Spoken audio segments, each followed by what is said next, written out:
একটা কিন্তু খুব সুন্দর আমল আছে সেটা হলো অর্থ বৃদ্ধি এবং সন্তান বৃদ্ধির জন্য অথবা আমাদের যে অর্থ আছে বা সন্তান অলরেডি আছে তাতে যেন আল্লাহ সুবহানাহু ওয়া তাআলা আরো বরকত দেন, বারাকা দেন। এটার জন্য একটা সুন্দর হাদিস থেকে সহিহ আল বুখারী থেকে একটা ভালো আমল আছে যেটা কিন্তু আমরা প্রতিনিয়ত করতে পারি। আমলটা কি? আল্লাহুম্মা আকসির মালি ওয়া ওয়ালাদি ওয়া বারিক লি ফিমা আতওয়াইতানি। O Allah, increase my wealth and offspring and bless me in whatever you have given me.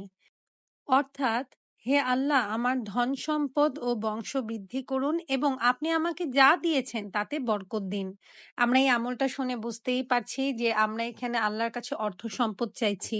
আমরা যেন আমাদের উপর কোনো কষ্ট দুঃখ না আসে। আমরা যারা রিজিকের কষ্টে ভুগছি তারা অবশ্যই এই আমলটি আমরা করব এবং যারা হয়তো সন্তানের জন্য চেষ্টা করছি, আমাদের হয়তো আরো সন্তান দরকার বা